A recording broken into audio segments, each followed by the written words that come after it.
Good morning, 10th class. बच्चों, yesterday we have started the chapter 8. How do organism reproduce?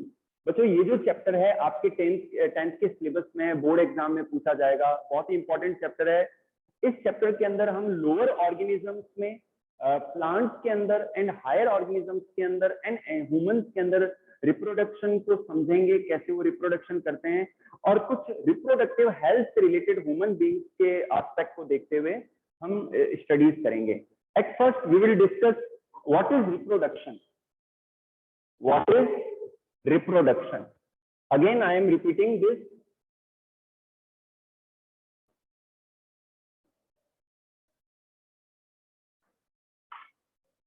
The first point is reproduction. What is reproduction? Reproduction is a ability. Reproduction is a capability of an organism by which the organism can produce the new offspring which are similar to themselves. This is called reproduction. Okay बच्चों, repeat कर रहा हूँ। Reproduction एक capability है organisms की, जिसके द्वारा जो ऑर्गेनिजम्स हैं अपने जैसे न्यू ऑर्गेनिज्म प्रोड्यूस करते हैं and which are similar to themself, जो कि अपने पेरेंट्स के जैसे, अपने माता पिता के जैसे होते हैं या अपने पेरेंट के जैसे होते हैं, अपने जनक के जैसे होते हैं। तो इस प्रोसेस को हम क्या कहते हैं? रिप्रोडक्शन कहते हैं।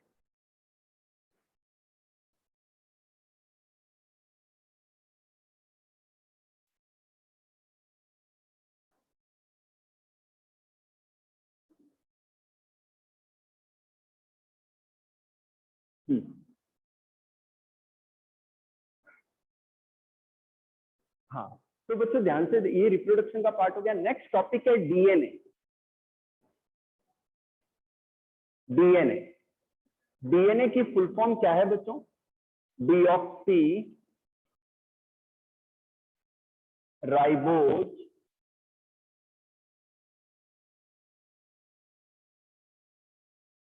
Nucleic acid. Deoxy ribose nucleic acid.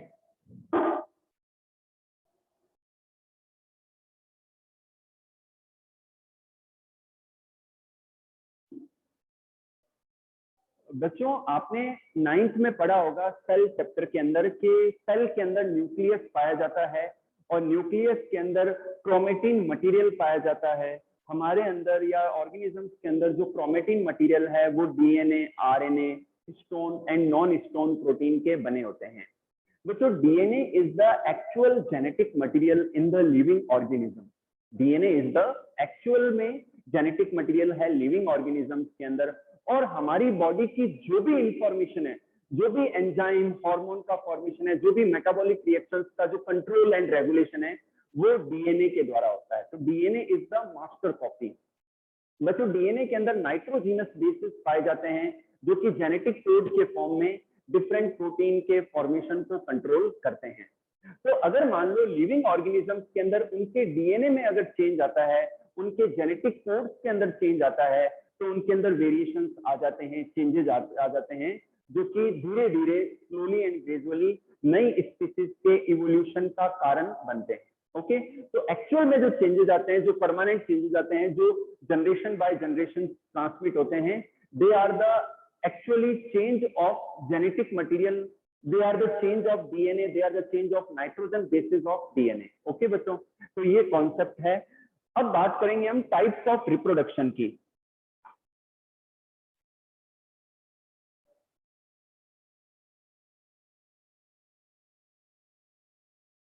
बच्चों नेक्स्ट टॉपिक है टाइप्स ऑफ रिप्रोडक्शन।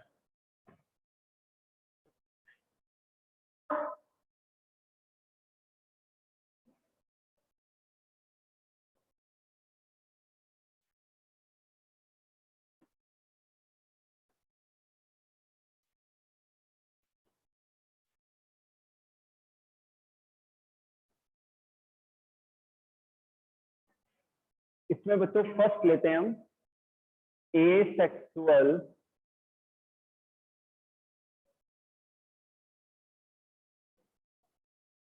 रिप्रोडक्शन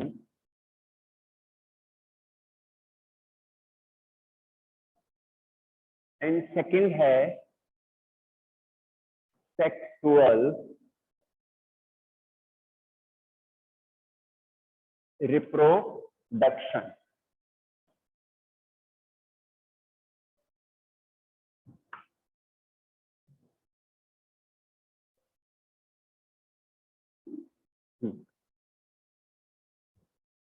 बच्चों look at the board, there are mainly two types of reproduction. Reproduction के जो मोड्स हैं, रिप्रोडक्शन के जो मेथड्स हैं, उनको हम टू टाइप्स में डिवाइड करते हैं। One is asexual reproduction and second is sexual reproduction. At first we will take the asexual reproduction. बच्चों जो एसेक्सुअल रिप्रोडक्शन है, ये लोअर ऑर्गेनिजम्स के अंदर, सिंगल सेल्ड ऑर्गेनिजम्स के अंदर, इनकम्प्लीटली डेवलप या कम डेवलप जो ऑर्गेनिजम्स हैं उनके अंदर ये पाया जाता है। स्पेशली बैक्टीरिया के अंदर, फंगाई के अंदर, प्रोटोजोअन्स, प्रोटिस्ट के अंदर ये पाया जाता है। एल्गी के अंदर भी एसेक्सुअल रिप्रोडक्शन और कुछ प्लांट्स में भी एसेक्सुअल रिप्रोडक्शन ऑब्जर्व किया जाता है। सबसे इंपॉर्टेंट थिंग क्या है, एसेक्सुअल रिप्रोडक्शन के अंदर केवल और केवल एक ऑर्गेनिज्म, एक पेरेंटल ऑर्गेनिज्म पार्टिसिपेट करता है। केवल एक ऑर्गेनिज्म ही पार्टिसिपेट करता है, उसी से नया ऑर्गेनिज्म पैदा हो जाता है, प्रोड्यूस हो जाता है। ओके, सेकंड थिंग ये है कि जो एसेक्सुअली रिप्रोड्यूसिंग ऑर्गेनिजम्स हैं, इनके अंदर डेवलप्ड रिप्रोडक्टिव ऑर्गन्स नहीं पाए जाते हैं या रिप्रोडक्टिव ऑर्गन्स नहीं पाए जाते हैं। इनमें गैमेट्स का फॉर्मेशन नहीं होता है और इनके अंदर गैमेट्स का फ्यूजन भी नहीं होता है। तो एक ऑर्गेनिज्म से ही नया ऑर्गेनिज्म या तो स्पोर फॉर्मेशन के द्वारा या सेल्स के डिवीजन के द्वारा, ठीक है, या फिर बर्ड्स के द्वारा इनमें रिप्रोडक्शन हो जाता है और नया ऑर्गेनिज्म डेवलप हो जाता है। अब यहाँ पर ये पॉइंट ये है कि जो न्यू ऑर्गेनिज्म एसेक्सुअल रिप्रोडक्शन के द्वारा पैदा हुआ है, प्रोड्यूस हुआ है, डेवलप हुआ है, वो पेरेंटल ऑर्गेनिज्म के सेम टू सेम होता है, कॉपी होता है, जेरॉक्स कॉपी होता है। तो एसेक्सुअल रिप्रोडक्शन के द्वारा जो नए ऑर्गेनिज्म प्रोड्यूस होते हैं उन्हें हम क्लोन कह सकते हैं। उन्हें हम क्या कह सकते हैं? क्लोन कह सकते हैं, क्योंकि उनमें किसी प्रकार का वेरिएशन नहीं आया है, कोई भी चेंजेस नहीं आए हैं। जैसा डीएनए उनके पेरेंट के अंदर था, सेम टू सेम डीएनए उनके अंदर आ गया है। ओके बच्चों, तो इसे हम क्या कहते हैं? एसेक्सुअल रिप्रोडक्शन कहते हैं।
बच्चों, at first we will discuss about the asexual reproduction.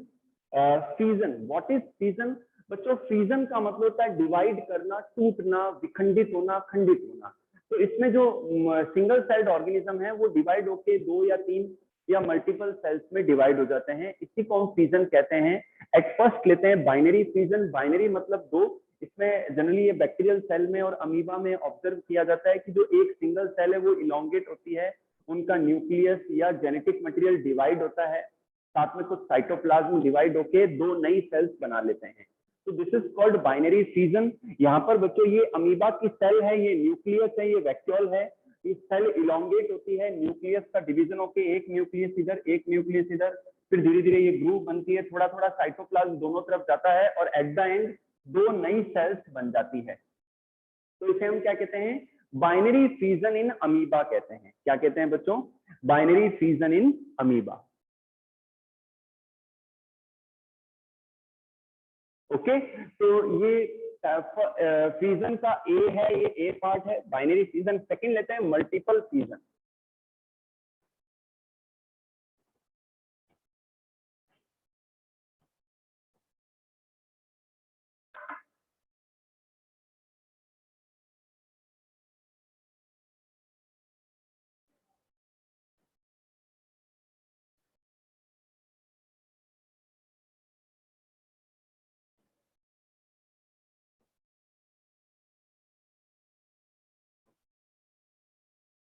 पहले मैं डायग्राम ड्रॉ कर देता हूं, ये भी अमीबा के लिए ही मैं एक्सप्लेन करूंगा।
यस बच्चों, बोर्ड पे देखिए, ये सिक्स वॉल है।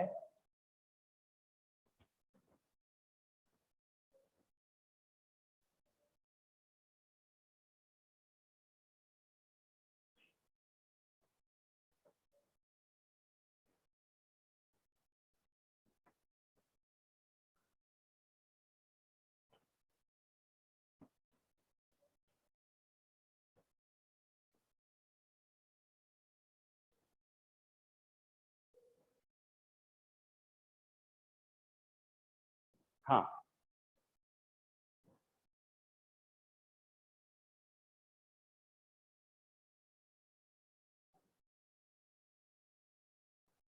बच्चों बोर्ड पे देखिए, फ्यूजन का जो सेकंड टाइप है वो है मल्टीपल फ्यूजन। नाम से ही पता चल रहा है मल्टीपल, मतलब एक सेल से कई नई सेल्स का फॉर्मेशन होना फ्यूजन के द्वारा। This is called multiple fusion. We can see it in plasmodium and in amoeba. बच्चों यहाँ पर मैंने अमीबा के लिए स्केच ड्रॉ किया है। इन द एडवर्स कंडीशन, विपरीत परिस्थितियों में अमीबा इनएक्टिव स्टेज में चला जाता है और इसके चारों ओर एक सिस्ट वॉल का फॉर्मेशन हो जाता है जिसमें अमीबा अपने आप को प्रोटेक्ट करता है। लेकिन अमीबा की जो मेटाबॉलिक प्रोसेसेस है वो स्लोली रन करते रहते हैं। इसी वजह से अमीबा का जो न्यूक्लियस है ये डिवाइड करता रहता है और कई सारे न्यूक्लियस का फॉर्मेशन हो जाता है। ठीक है, जब भी फेवरेबल कंडीशंस आती हैं, जब भी अच्छी कंडीशंस आती हैं अमीबा के लिए, तब ये जो सिस्ट वॉल है ये रप्चर हो जाती है। तब each nucleus with some cytoplasm come outside the cell. तब प्रत्येक न्यूक्लियस थोड़े साइटोप्लाज्म के साथ में सेल से बाहर आ जाता है। इन छोटे माइन्यूट अमीबा को अमीब्यूली कहते हैं। क्या कहते हैं? इन माइन्यूट अमीबा को अमीब्यूली कहते हैं। तो इस तरीके से एक सेल से कई सारे अमीबा का फॉर्मेशन हो जाता है। इसी को हम क्या कहते हैं? मल्टीपल फ्यूजन कहते हैं। इसी तरीके से जो प्लाज्मोडियम हमारी बॉडी में जब इंफेक्शन करता है और लीवर सेल्स के अंदर और आरबीसी के अंदर वो मल्टीप्लाई करता है, तो वो मल्टीपल फ्यूजन के द्वारा ही डिवाइड करता है, मल्टीप्लाई करता है। ओके बच्चों,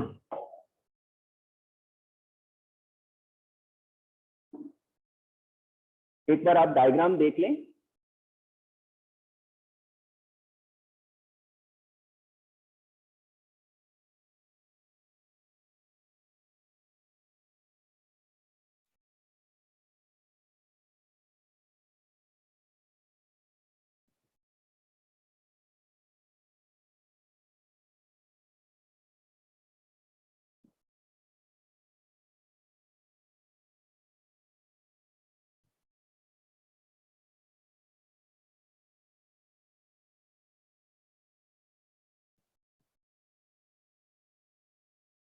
चलिए बच्चों, नेक्स्ट लेते हैं फ्रेगमेंटेशन।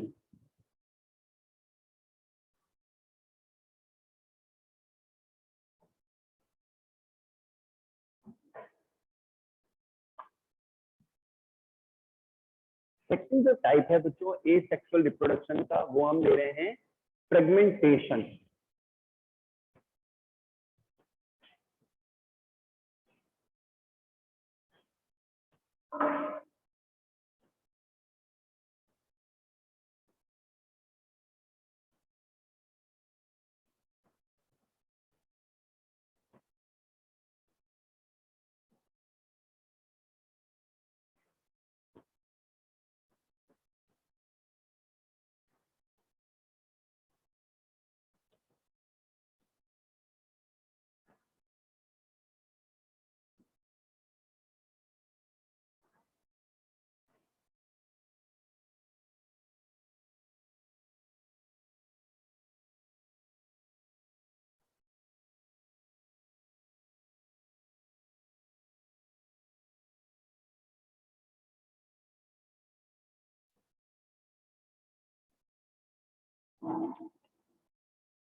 बच्चों जनरली जो फ्रेगमेंटेशन है ये एल्गा के अंदर ऑब्जर्व किया जाता है और फिलामेंट फंगाई के अंदर भी ऑब्जर्व किया जाता है। ये फिलामेंटस स्ट्रक्चर्स होती हैं। फ्रेगमेंटेशन इन स्पाइरोगायरा। स्पाइरोगायरा बच्चों एक एल्गा है, स्पाइरोगायरा।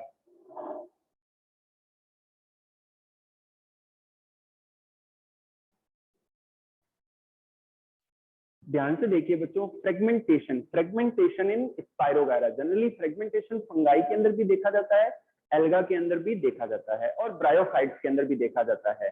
जनरली क्या होता है बच्चों कि एल्गी के अंदर एसेक्सुअल रिप्रोडक्शन देखा जाता है कि जो उनके फिलामेंट्स हैं वो जब फ्रेगमेंट्स में कट जाते हैं और वो जब जर्मिनेट होते हैं, ग्रो करके नए एल्गी को डेवलप कर देते हैं। ठीक है, तो स्पाइरोगायरा के अंदर ये जो स्ट्रक्चर है ये स्पाइरोगायरा की है। तो जब ये फ्रेगमेंट में डिवाइड हो जाता है तो each fragment get germinate and develop into the new alga. Okay, नए एल्गा में डेवलप हो जाता है ईच फ्रेगमेंट। ओके, तो इसे हम क्या कहते हैं? फ्रेगमेंटेशन कहते हैं। तो ये भी क्या है? एक एसेक्सुअल रिप्रोडक्शन का ही मोड है। ओके बच्चों, चलिए नेक्स्ट लेते हैं बडिंग।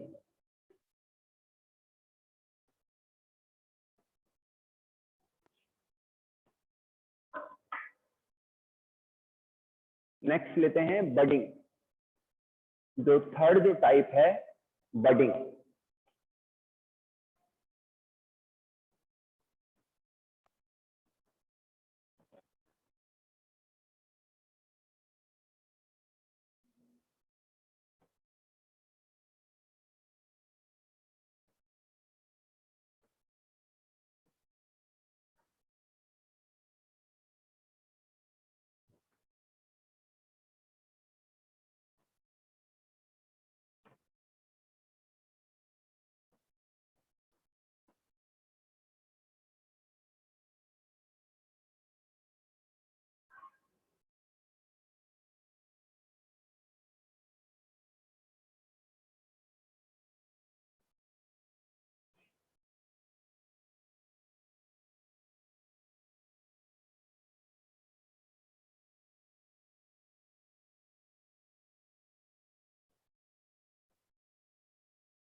हाँ बच्चों, ध्यान से देखिए आप लोग कि बडिंग जो है जनरली बच्चों हाइड्रा में ऑब्जर्व किया जाता है। हाइड्रा एक सिलेंट्रेट एनिमल है, एक क्या कहते हैं, नॉन कॉर्डेट एनिमल है। नॉन कॉर्डेट एनिमल है हाइड्रा, जो कि एक्वेटिक कंडीशंस में पाया जाता है।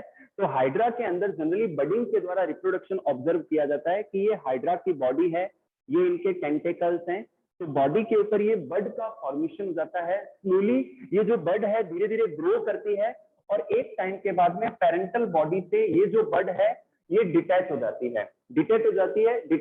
है और फिर ये न्यू हाइड्रा के रूप में रिप्रेजेंट होती है और ग्रो कर जाती है। ठीक है, तो इस प्रोसेस को हम क्या कहते हैं? बडिंग कहते हैं। ओके बच्चों,